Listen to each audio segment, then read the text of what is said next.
Hello folks, this is Simon Norman from simonnorman.com.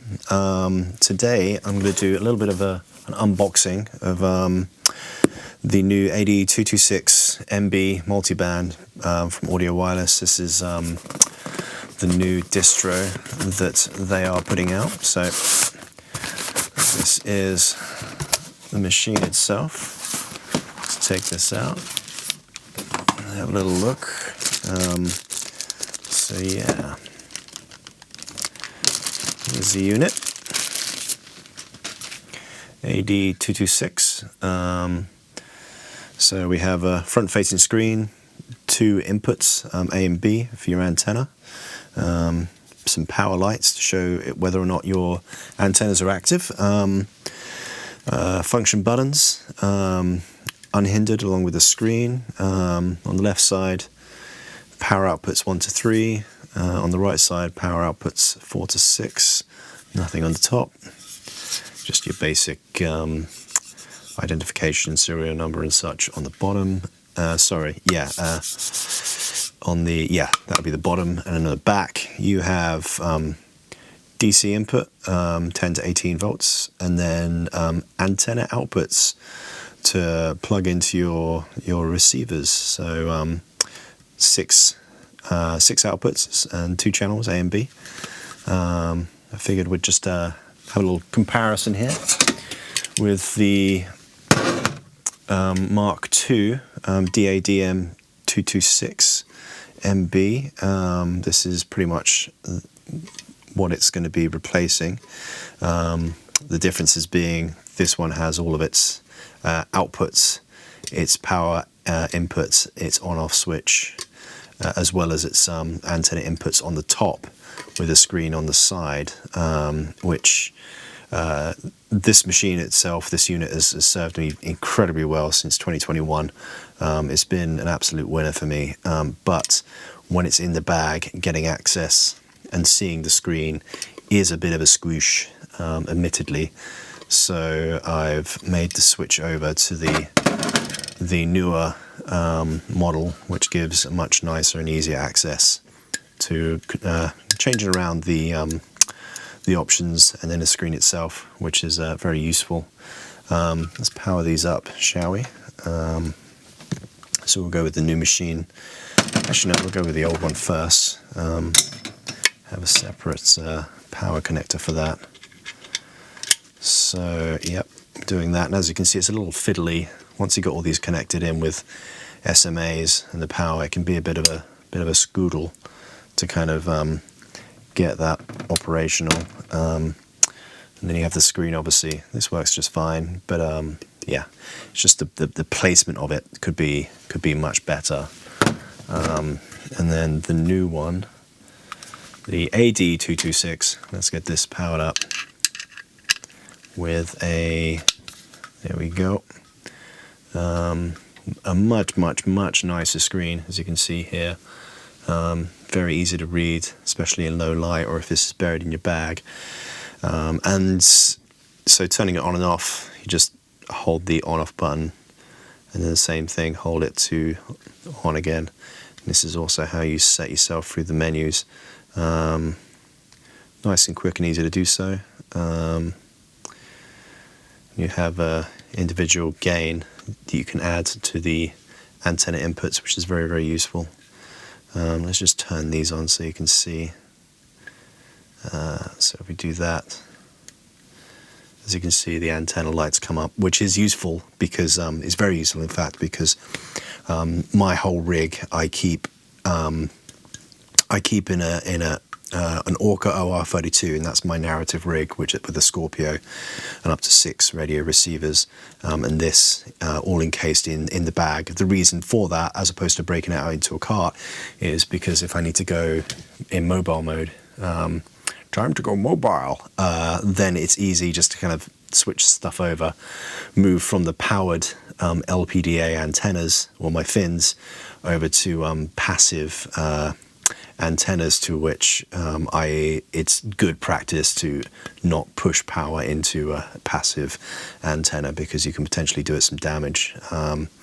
The Electro SNA 600A, they do have a resistor in there to stop it, but not all passive antennas do. So it's good to be able to just turn that off and have just an indicator. So when I'm very quickly changing that whole rig over for a car drop or carrying it in a harness, then it's good to be able to do that. Obviously, you've got some gain that you can apply to each of the inputs. You can go into negative on this as well. So let's see how far we go here. If you have a signal that's too hot, then you can pull some of that gain down, which is good practice if you're right next to hot transmitters, and then you can add up to 6 dB of gain and minus 10 dB of trim. So yeah, it gives you a little readout of the input voltage. Now this is very interesting because this is the multi-band version. You have a selection of different filters that you can apply. I've got mine set to 594 to 694 because I use a pair of A10 digital radios with up to 5 Electrosonics SRBs, which is it's digital and analog. It's a strange system, but it's a kind of a hybrid, they call it, a hybrid system anyway. But yeah, you can kind of give yourself specific windows, which is very useful. I just cycle these all the way through. Quite a lot of choices here. So we'll move this down again, get back to where I like to be. I like to set it to 596 because a lot of people, a lot of installation systems, so theaters and so on, they will typically be operating under 606 or channel 38 with site licenses. So this gives some protection, 70 dB of bandpass filtering for that, then obviously going up into 698. But as you can see, you can change it to whatever you need. One of the cool things I like about this, which shows off the screen actually, is the screen itself, and you can change quite a few aspects of it. So you can change the colors and white or black background, which is very useful. So let's just play around with this for a second, and then you can also do brightness on this as well and flip the display. Just give that a quick flip it for real. Let's just do a little look to see the kind of brightness levels it can do. So this is 0, which I find is just useful for being in a bag anyway, because you're peering into the darkness, so you don't need to spend the energy on something that's unnecessary. But if you are outside, you can really kind of push this quite bright. As you can see, the camera I'm using is reacting to it. I'm pushing everything else down. So then as I drop this back down to 1 again, do a little refocus on that, then yeah, it's very useful. Let's put this back to the setting I like. So I recently used this as kind of a test. I quite like blue, white and black for this. I've used this on one job so far, and I'll put a little video up, but the job itself was capturing basically backup audio for a corporate conference that was taking place on stage, and the site itself had their own radios, but then I was brought in to do a secondary set of radios and to record the people on stage giving a talk.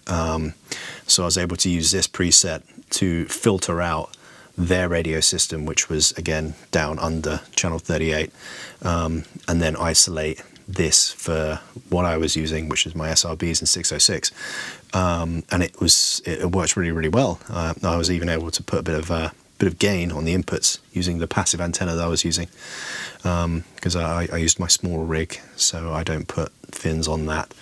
But yeah, very, very, very useful, which is very, very cool. Let's put this over here for a second. So along with the unit itself, you also get an accessories pack, which is very, very useful. As you can see, you have all these different cables, which pretty much gives you a complete system, which is enough here to feed all the inputs, or sorry, all the outputs, and then 2 of the inputs. So let's have a little look what we've got here. So a whole bag of SMAs, BNC, high quality small BNCs for your antenna. So if you sit this in a bag, you can have 2 little setups on there. So yeah, this this gets you up and running pretty quickly. As you can see, the